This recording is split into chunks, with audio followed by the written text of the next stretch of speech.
Fundamentals of Esoteric Knowledge, Lesson 3. Out of unity you arise. The return to unity is your destiny. The mind discovers the path of return, while the heart provides the key to each stage.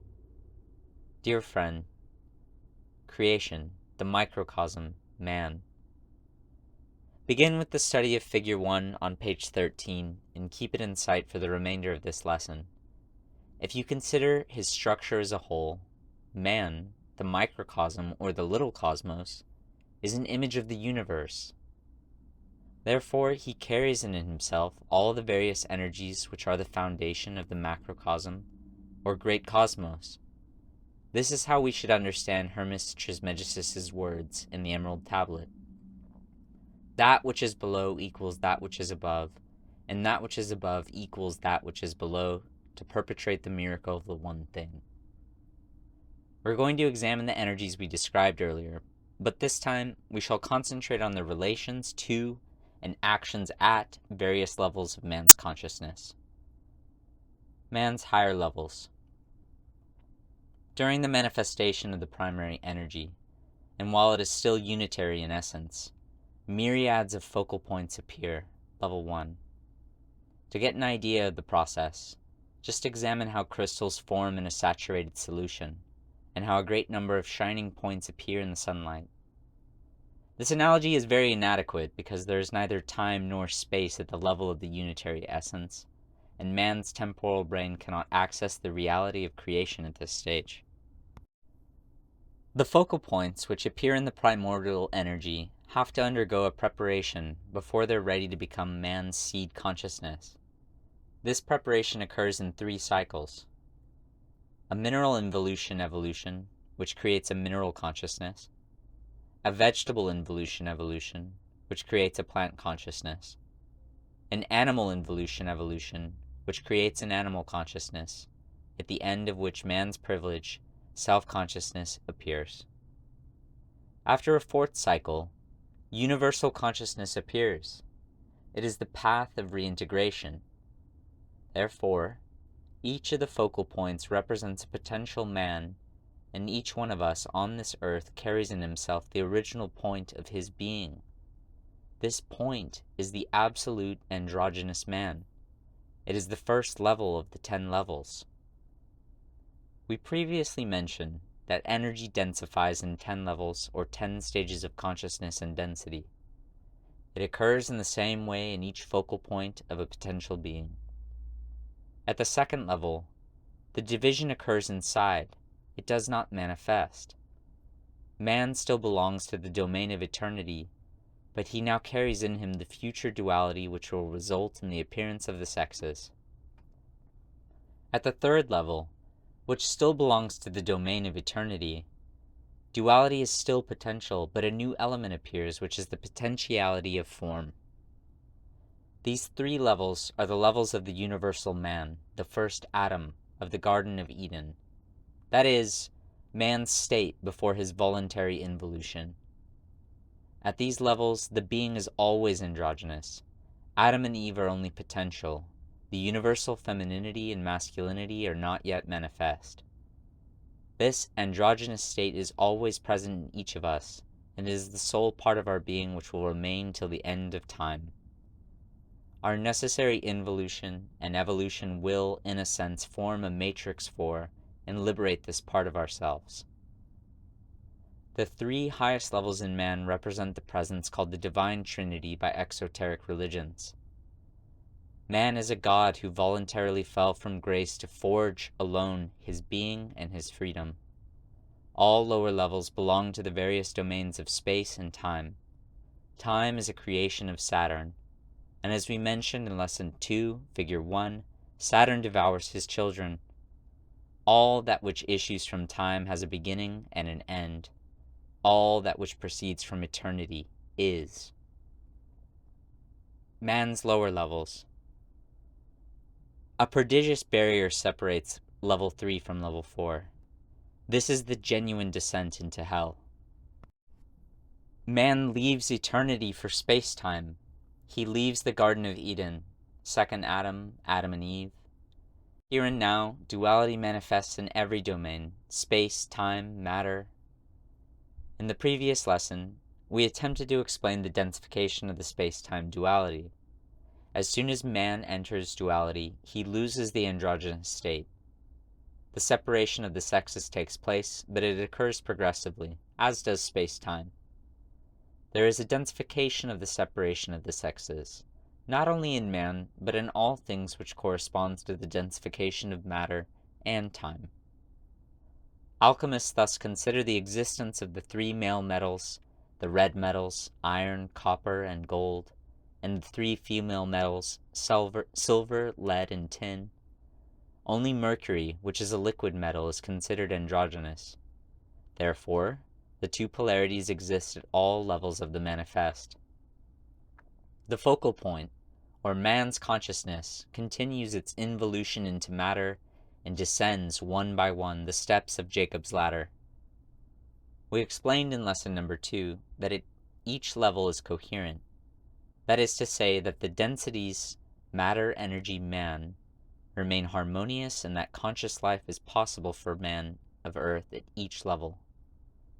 The goal of creation for this operation of involution is simple: to allow original man's consciousness to progressively adapt to denser levels so that it can reach the seventh day, level 10, where the density of matter, for all practical purposes, breaks all conscious links between man and the higher levels, so that man, who is ignorant of his true identity, can acquire, with almost complete free will, all the elements necessary for his return. He will build himself. At each step of the path, he is what he has forged himself to be, in order to become the son of his deeds at the end of times. Only a unique force, a kind of pressure, acts upon man. This force compels man to involve during involution to descend the levels of consciousness. Then, when he has acquired the various necessary elements, man receives the initiation of the nadir, and the force changes direction. Man is compelled to evolve and to ascend the levels of consciousness, but with the complete freedom of choosing his return path.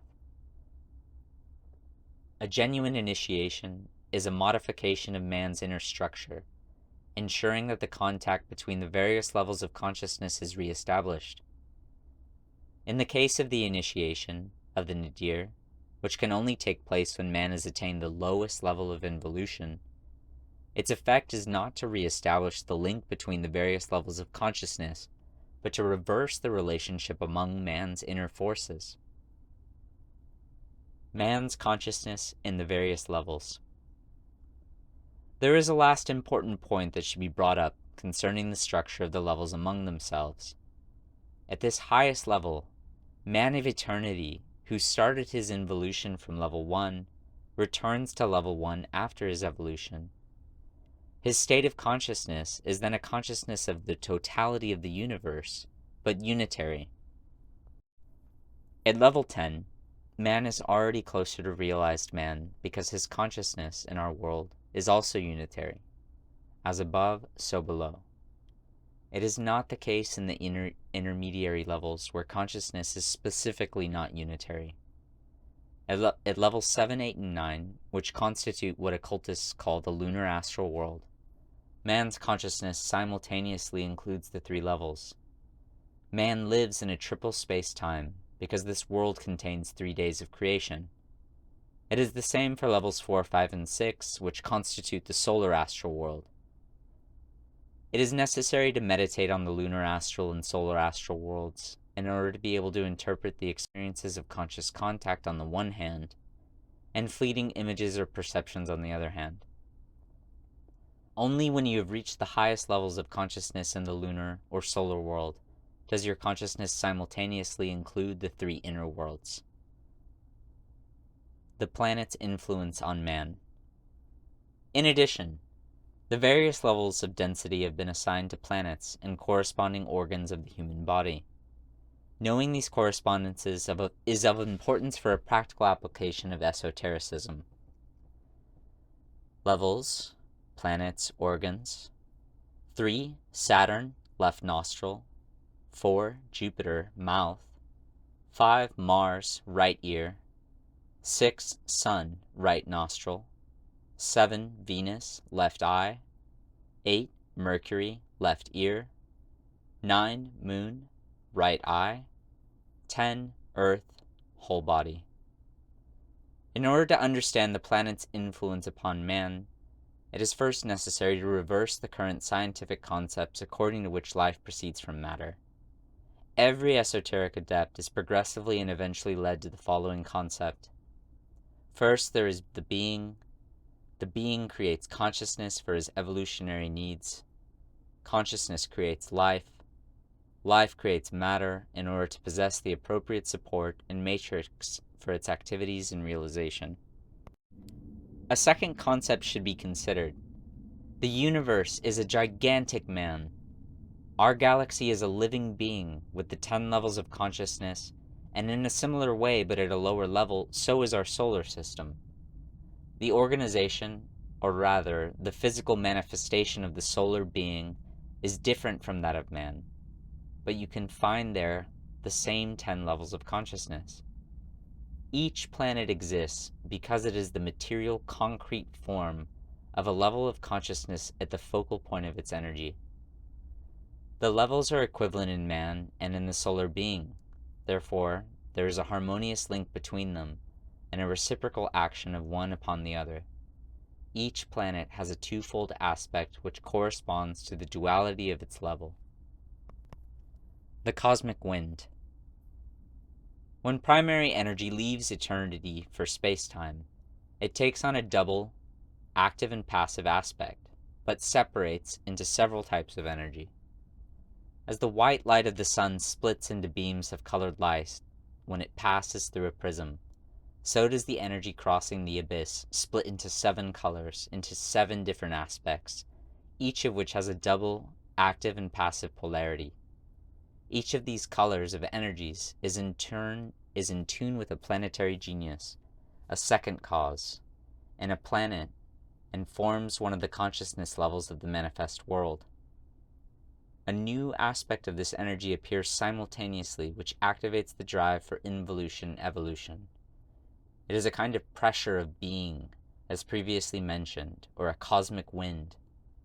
It is not easy to speak of the cosmic wind, because the name used for this subject has already been confused by misinterpretations, by individuals analyzing the sacred texts of the Christian religions.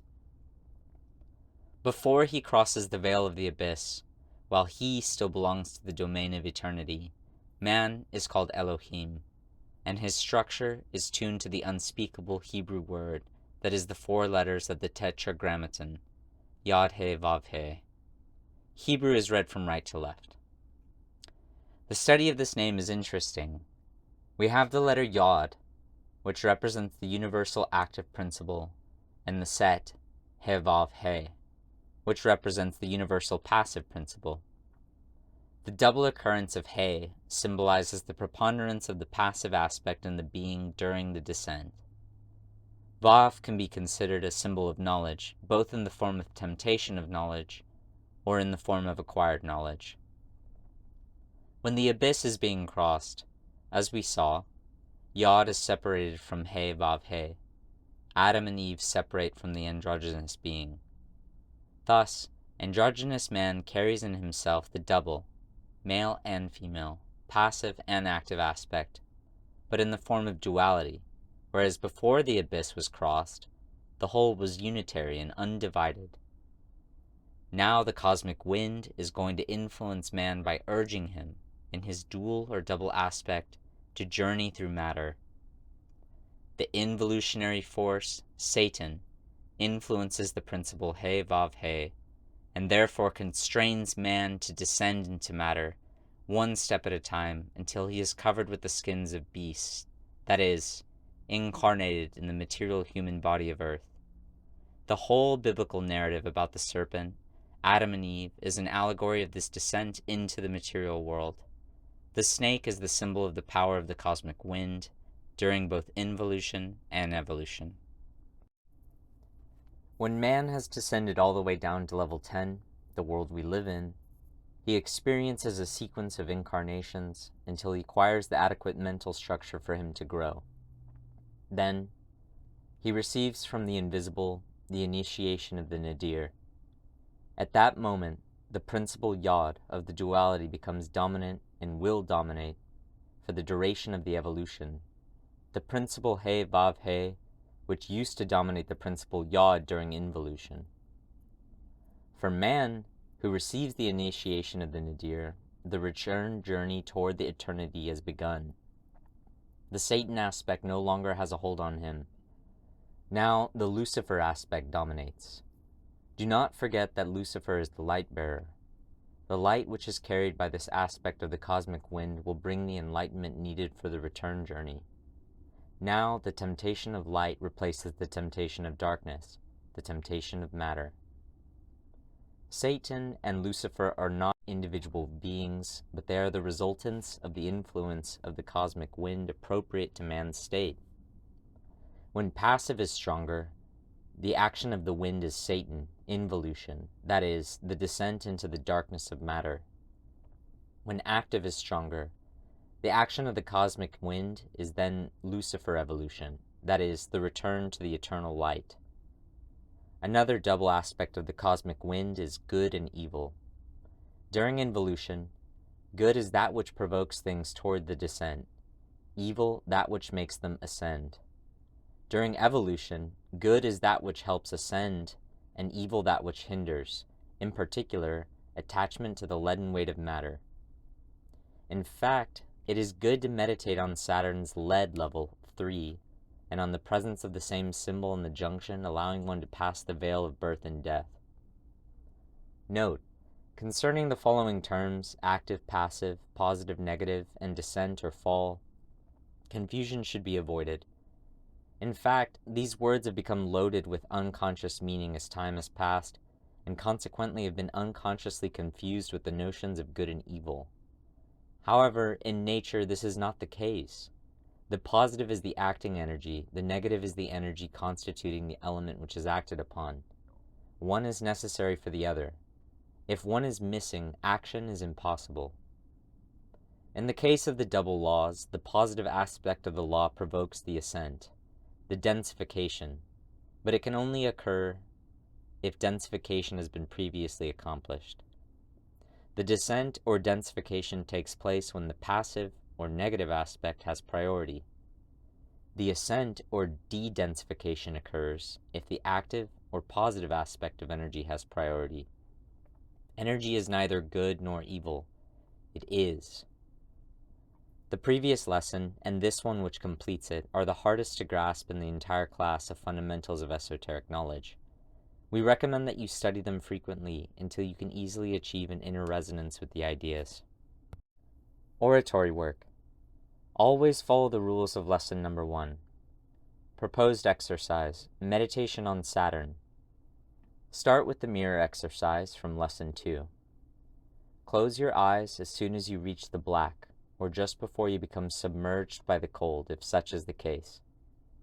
Visualize the symbol of Saturn, that is, obtain a mental picture of it in your mind.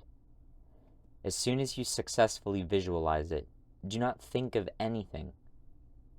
When the meditation is complete, note the symbols or the lessons you perceived or experienced. Be very careful. You may experience a feeling of eternity. Close the work as previously indicated.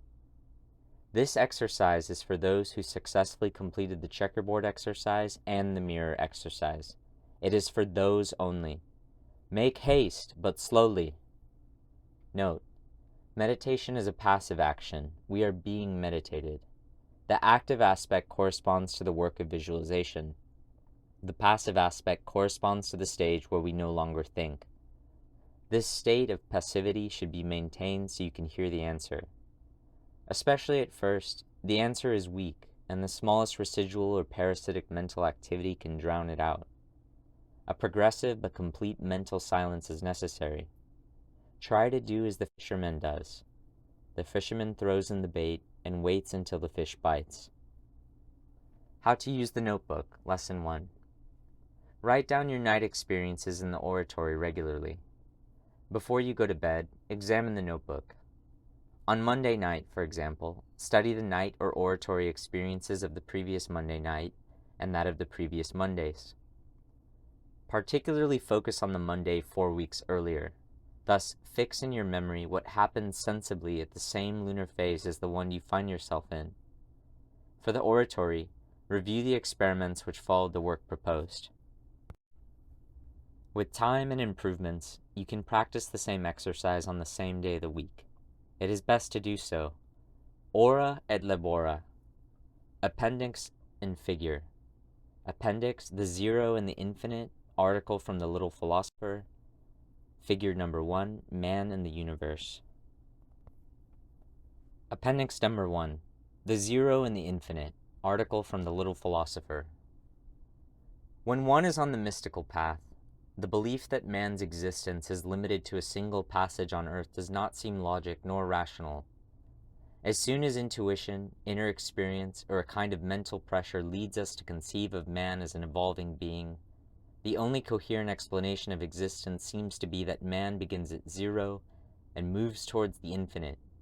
Indeed, when evolution has started, what obstacle could restrain it before it reaches the infinite stage? It is obvious that man cannot pass from zero to the infinite during the course of his life on earth, as long as it may be. In addition, if this life were man's sole experience, the differences in conditions and duration could bring him to double the equity of the creative power. Thus, logically, we are led to admit the plurality of man's experiences, whether this plurality is lived on earth or elsewhere. Nowadays, a growing number of people agree on the idea of reincarnation. Some find that it explains and justifies the apparent injustices of this world. Others believe they have reminiscences from a faraway past.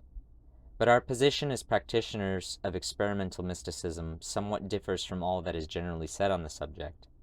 First, we say that only personal inner experience can reveal the essence of the other planes of existence different from that of the earth. Personal inner experience, however, because of its very nature, cannot be communicated to others. The conclusions resulting from personal experience can be accepted by someone who did not personally have them, only insofar as he trusts the individual who is attempting to explain such experiences. The first thing we can say is that man has 4 principal levels of consciousness, that conscious existence is possible in each level, and that consequently evolutionary existence is not the exclusive privilege of life on earth. The question which comes up for most people is what remains from one life to the next. Here, most explanations cease to be coherent. We said earlier that man has 4 levels of existence which can be summarized in this way. Man of earth, who is incarnated in a physical body, has a unitary level of consciousness during his life on earth. The life level immediately above occurs in the astral body. Consciousness has here a kind of triplicity, that is, while it remains one, it can access 3 different levels of perception. Above this existence is what the Catholic religion calls the glorious body. Consciousness is unitary, or at least becomes so at this level. The space-time duality disappears then, and the being finds eternity. Note that only the 2 extreme levels of consciousness are unitary. To understand the rest, you need to know that all things, all acts, and all thoughts are engraved in the archives of nature. The prima materia, the ultimate essence, keeps track of all things for the duration of evolution. Be aware, the prima materia, the ultimate essence, somehow distills and fractionates it so that each act and each fact can be found in the memories of nature, but at different levels.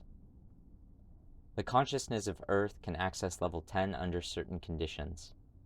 The astral body can access levels 9, 8, and 7. The glorious body accesses levels 6, 5, and 4. And the reintegrated being can access levels 3, 2, and 1, which, moreover, melts into one level when the return to eternity is accomplished. Each act, each work, thus leaves a trace on the 10 levels, but this track is most deeply carved in the level involved, because the resonance with that level is strongest. Thus, intellectual work will be primarily engraved in 9, an alchemical or magical operation in 8, a real esoteric work in 6 or 5, etc. For reintegration, only that which has been carved in 1, 2, and 3 counts. What is done in 4, 5, 6, 7, 8, and 9 is useful for the duration of the evolutionary path only. Let's now examine what happens at death. The brain is destroyed and the transmission from 10 to 9 no longer occurs. What remains in deincarnated man's consciousness is what has been carved in 9, 8, and 7. Thus, a materialist won't have much because his work has been essentially carved in 10. But do not forget that if the carving has occurred, in this case in 10 essentially, it has also been recorded on all levels. The other levels have all been less affected the farther away they are from level 10. Thus, at the time of his death, our materialist only possesses what has been fixed in him in the levels between 9 and 1, which is not much. By the time of rebirth, man receives a virgin level 10, which he should progressively build by contact with the physical world. He has previously acquired all the structures he created in higher levels of consciousness. The knowledge of a physical past is possible only by consulting the archives of nature. The phenomenon is even more complex because, without special precautions, man cannot avoid the second death when the astral body is destroyed, and in this case levels 10, 9, 8, 7 need to be reconstructed on Earth. To get in an operation requires a lot more time then than for those about whom it was written. They shall be marked with a white stone on the forehead, so they won't know the second death. Some ancient occult writings say that every 10 or 12 incarnations, man lives a solar incarnation which lasts 1,000 years, and where he remembers everything. This may be a symbolic and veiled statement. The so-called solar incarnation is in fact a life in which the self-consciousness is at level 6. At the level of consciousness, there is constant contact with the archives of nature, which justifies the expression, one remembers everything. The duration of 1,000 years reflects the feeling of duration at that level, where time is different from terrestrial time. We are tempted to believe that this type of life occurs every 12 incarnations here or elsewhere, as 12 is the number which completes an evolutionary phase. Man's self-consciousness progressively expands one step at a time to his solar system and to the whole galaxy. Consciousness becomes universal. The galactic step is the most important in his ascent towards the infinite of consciousness. Man then realizes his true man reality as Adam Kadmon, the universal man. Figure 1. Man and the universe. Description of the zones in figure number 1. V. First separation between the infinite uncreated and the created. Area between V and VI. This is a kind of buffer zone which proceeds at once from the infinite and from the finite. It ensures the separation between them. Without it, the direct contact infinite-finite would invite the immediate destruction of the created. This zone does not belong to the temporal created from which it is separated by a veil. V1, veil of eternity, veil of the abyss. Veil crossed only at the descent and once at the ascent. Enoch saw God face to face and did not come back. V2, veil of the second death, veil of Paraket. Area between V1 and V2, central solar zone. V3, veil of birth and death. Area between V2 and V3, the lunar astral zone. Area below V3, that of the physical world, the world of the kingdom. Its corresponding day is the seventh day, Saturday, Shabbat, the day of rest where man sleeps in relation to the spiritual world. Note that the first second cause, Saturn Chronos time, was born above the veil V1, but the first manifest time only appears below V1 with Jupiter. The difference in the sequence of the days of creation, or density of time, and the sequence of the days of the week.